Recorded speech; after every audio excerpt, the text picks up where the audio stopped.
Hello, class. We are Data Avengers and we are passionate about cryptocurrency market analysis. Our names are Neetu, Shafiq, Daniel, and Hamza. This is Hamza. So let's start by answering what is cryptocurrency? Cryptocurrency is a way we can purchase goods and services, similar to how we use our credit cards to buy things. It is not physical money we are using, it is digital. It is a peer-to-peer transaction system, so we can buy things that with it or send money to someone directly and not have to send money through a bank. The underlying technology of cryptocurrencies such as Bitcoin is built on blockchain. Unlike credit cards, cryptocurrencies use a distributed public ledger system which is spread across the network. The ledger has the history of all the previous transactions. The network consists of miners, which are computers that are listening to transactions. When transactions come in, the miners solve a complex problem, and whoever solves it first gets to add a block to the previous chain in the blockchain. In return, they are rewarded by some new coins. In Bitcoin's case, it takes computers approximately 10 minutes to solve the problem. So when we hear someone mining cryptocurrencies, they are part of the network that is doing the work in adding the blocks to the blockchain. This system remains secure by having strong encryption.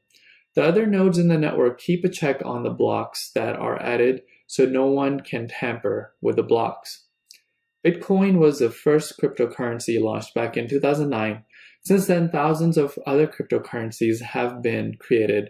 Other cryptocurrencies are often called altcoins. Why is cryptocurrency so important? Many people in the world are looking at this as one of the biggest revolutions in the financial industry. It changes the way we handle money. Right now, our money is sitting in a bank's database. Our money is essentially some database records that is updated when we're making transactions. The transaction fees when we want to send money to someone are enormous. Cryptocurrencies eliminates the middleman and distributes it to the public in a secure manner. Anyone in the world with internet access can use cryptocurrencies to make transactions. Now I will hand it off to Daniel.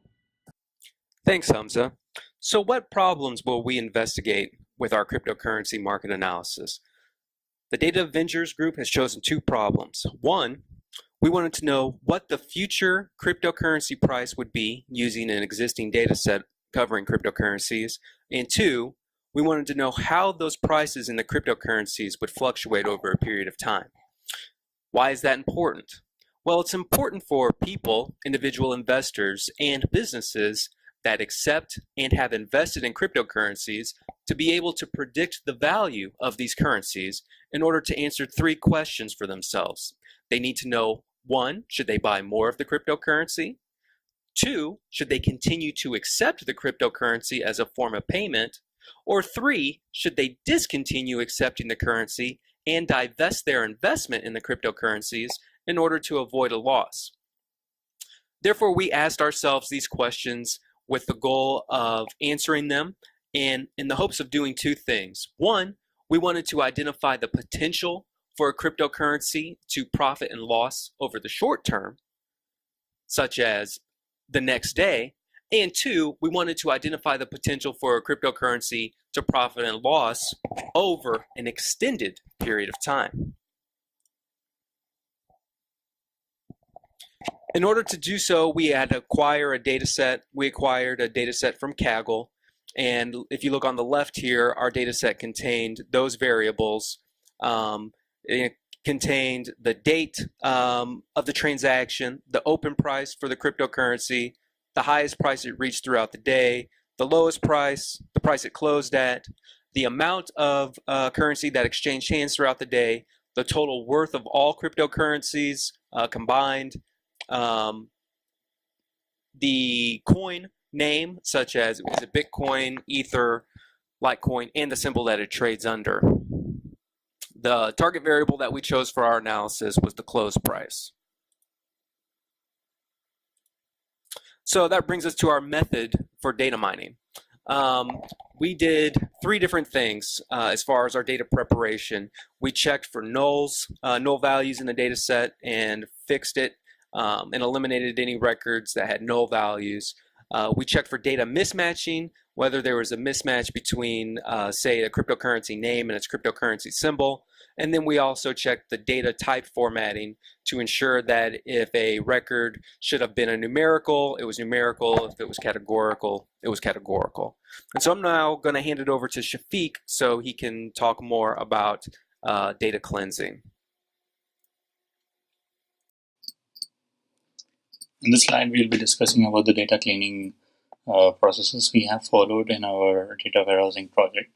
So first we began in our model with having the stat explore node to explore basically the data to see whether the distribution is proper across all the variables or not. Then we use the filter node to remove any outliers, but we noticed that using it wouldn't provide good results, so we later removed it because we have various currencies like Bitcoin, Litecoin, Ripple. So each currency differs across its usage, and the value also changes. So, for instance, Bitcoin has about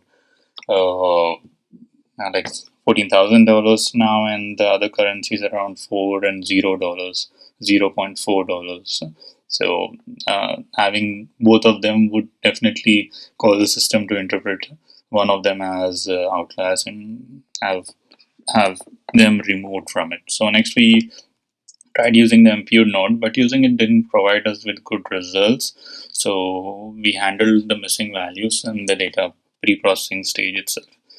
Basically, we didn't have any missing values. There were some values which were incorrect from the actual values. We had just in the data processing step, pre-processing step, have fixed them. And then we have the transformation node where we try to use the default settings. Actually, we didn't change anything much as we have different coins, and there would be a huge difference between the prices of each coin. So what we did was we used it as a way to divide and give the same data samples across to various data techniques by using the random function, which would assign the same data random set to the random set of data samples to the various models. Next, we began with data exploration. Here we try to answer our second problem statement using exploratory data analysis. We began with using some few time series line charts where we have plotted for few currencies like Bitcoin, BitConnect, and Litecoin and Ripple. So from their very beginning, like 2013 is where excuse me, where Bitcoin has started, and till now you could see how it has increased, and it's quite interesting. It has been increasing during this year from the early Jan of this year. And the same way we have BitConnect, it's quite new. It started in this year. We have Ripple and Litecoin. And the interesting fact is that the first transaction of Bitcoin was done using for two pizzas for about $10,000, 10,000 BTC. I'm sorry. So for 10,000 coins, a man purchased two pizzas, which is like if he had written it, it would be around 140 million. And now we plotted the correlation matrix, and also had a line chart for different currencies plotted on the same chart so that we could have a better visual understanding. So in the correlation matrix, if you see the closing price of different coins are relatively same. For example, if you see the Dash and Monero, which has a strong linear relationship as compared to other coins, as the effect size is 0.98. Similarly, the Lithium, Litecoin, and Ethereum are having the second strongest linear relationship with an effect size of 0.96. And then over here you can see the trend of how the values are. Like the Bitcoin started around $100. Now it's about 7,000, which is according to our data set, but the current value is about $16,000. So the same way for different coins, and this is the label for across for different coins. Next, what we had plotted was a candlestick chart. In any financial industry, a candlestick chart is a must. So the green indicate the bullish and the red indicates the bearish market. So what does bullish indicate is the closing price is higher than the opening price, then you have a bullish market. And what the green indicates, the bearish, is that the closing price is less than the opening price. So if you see, you can see four things. This is like the bearish. I'm sorry. So we have the high price over here, and then we have the opening price, and then the closing price and the low price.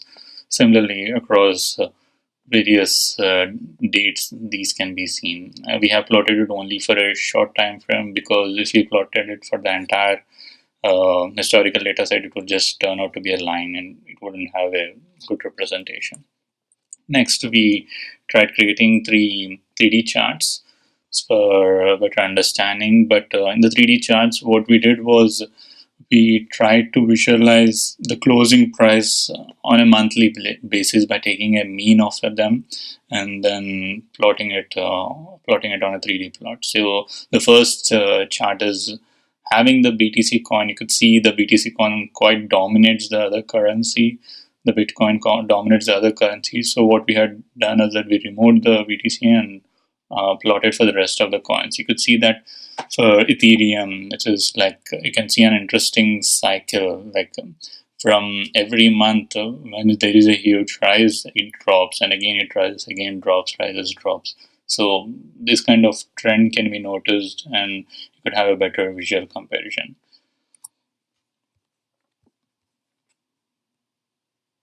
Thank you, Shafiq. In this part of the presentation, we will be discussing the model selection process in detail, and in turn we'll address the first problem statement, that is the creation of the predictive model for predicting the future cryptocurrency prices. In the case of a data analysis project, the role of target variable is very crucial. The target variable, the nature of the target variable will make us decide whether we should be selecting a supervised learning technique or unsupervised learning technique. So in our case, the target variable is closing price, which is continuous in nature. So due to the continuous nature of the target variable, we decided to go ahead with the supervised learning technique. So during the course of this semester, we have learned 4 different supervised learning techniques, such as decision tree, memory-based reasoning, neural network, and regression tree. So to effectively analyze and predict the outcomes of a chosen target variable, we decided to conduct an analysis using all the 4 models, and then do a comparative analysis among the 4 to determine the best model. So in this slide, the screenshot shows a snapshot of our project diagram. See here, we can notice, if you notice, we can see that the decision tree and the MBR is directly connected to the data partition node, whereas the regression and neural network models are connected to the transform variables. This is because of the specific nature of the decision tree and MBR model. They are non-parametric supervised models. So being non-parametric in nature, there is no need to have a transform variable node to convert the variables to a standardized manner, or normalization is not needed, as these models have the ability to inbuilt ability to handle those scenarios. So decision tree, also known as CART, which is classification and regression tree, can be used to perform both classification and prediction. So decision tree has another specific use in the case of analysis, is that the decision tree will help us to identify the important variables among the different independent variables. For example, in our case, we had 7 independent variables, while after analysis of decision tree, it helped us to identify the 4 important variables. So this analysis result can be used to fine-tune your model in a meta way. So if what we did was we used those 4 variables and used those variables in our other models and rejected the other variables. But unfortunately, we found that when we were the model results when using all the 7 independent variables were far better than the one using only the 4 variables, which is suggested by the decision tree. Due to this problem, we have not taken the input for the important variables as suggested by the decision tree, but we have kept all the independent variables for the analysis. So the second model is a MBR, which is memory-based reasoning. As I told earlier, it is also a non-parametric model. It can also be used for both classification and prediction. It's a very simple algorithm. It's a very simple prediction algorithm. But analyzing the results of MBR, we found that the average squared error value was of the training and the validation set was very high and was not giving a good predictor result.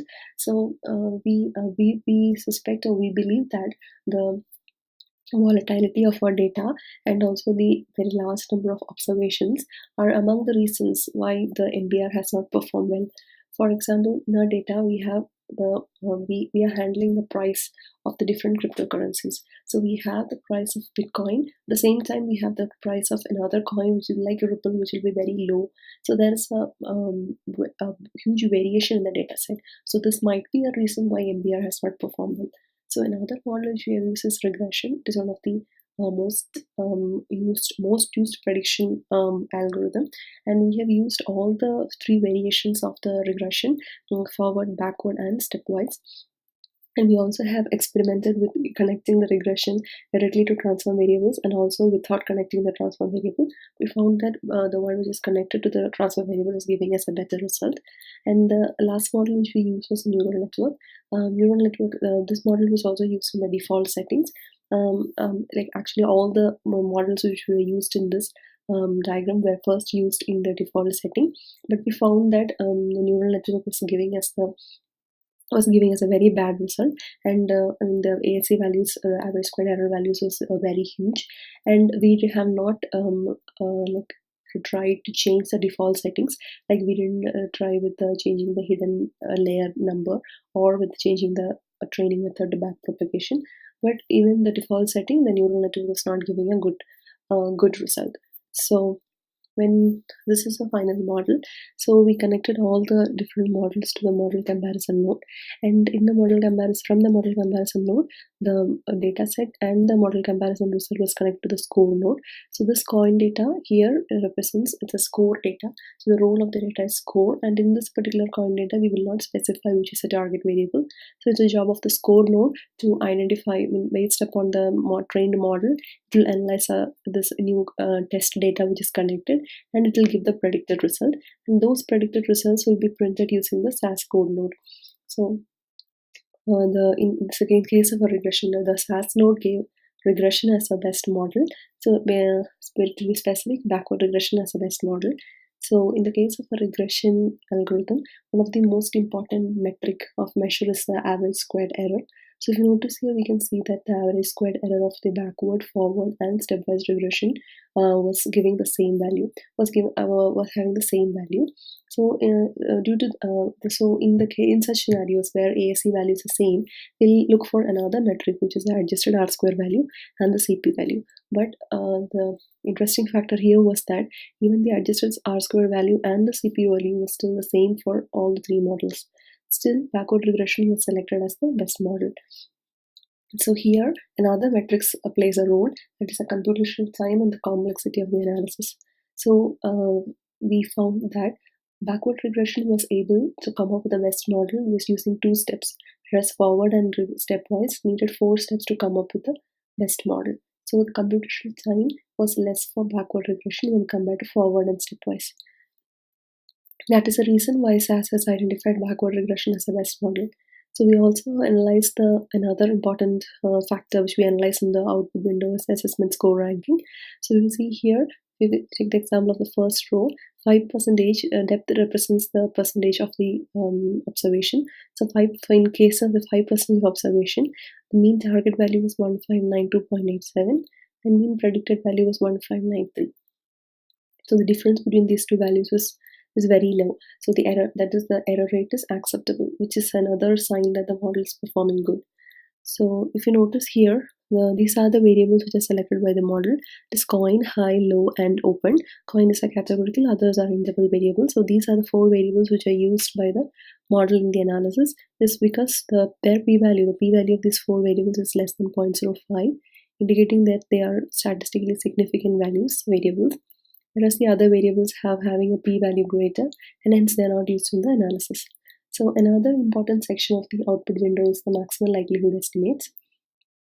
The role of the maximal likelihood estimate is actually in finding the regression equation.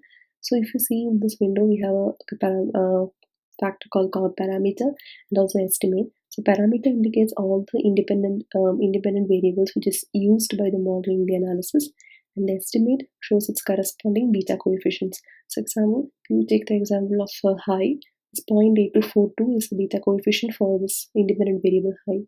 Similarly, 0.7010 is an independent variable for and the beta coefficient for the independent variable low.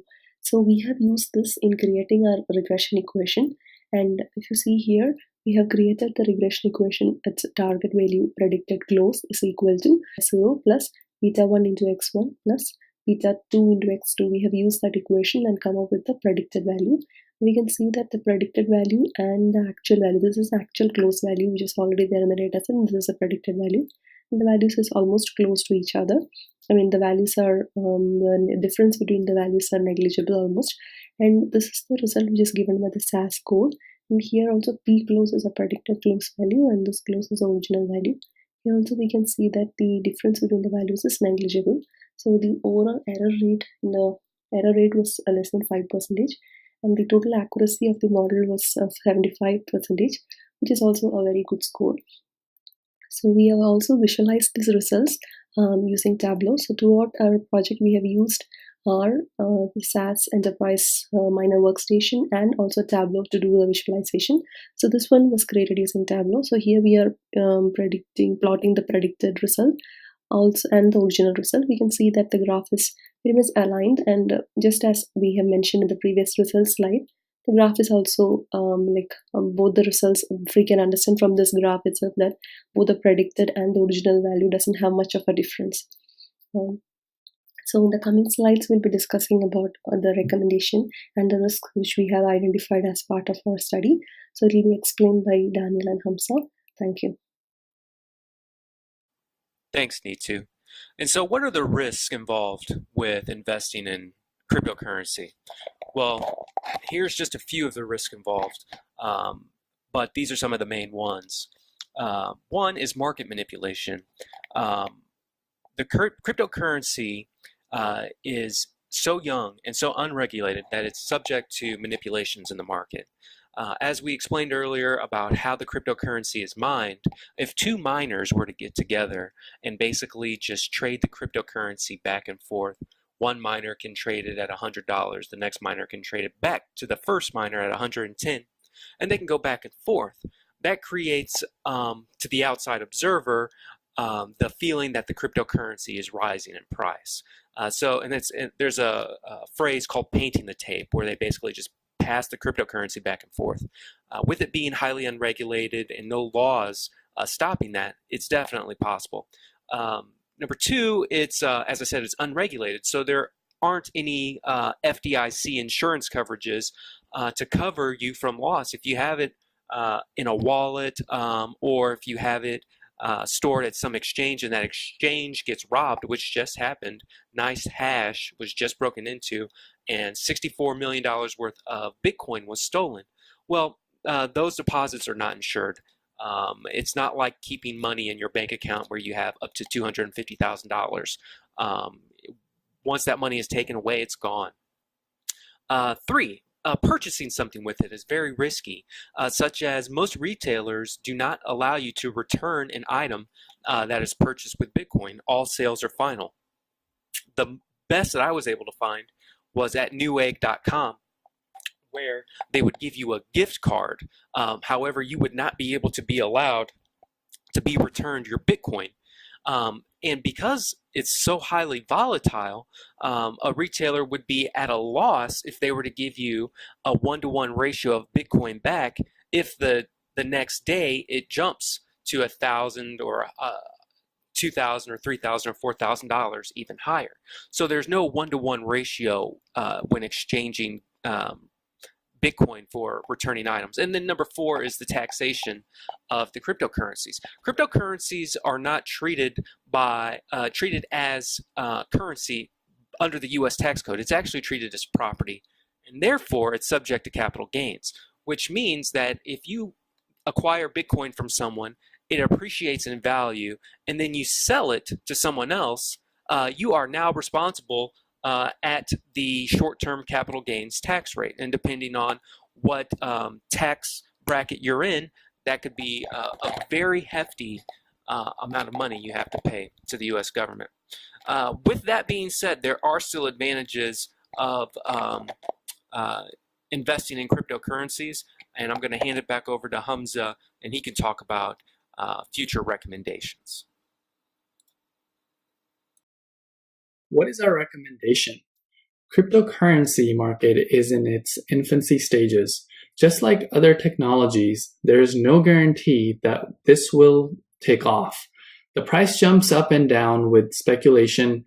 It is extremely volatile. The price of Bitcoin jumped from 11,000 to 18,000 US dollars between December 4th and December 8th this year.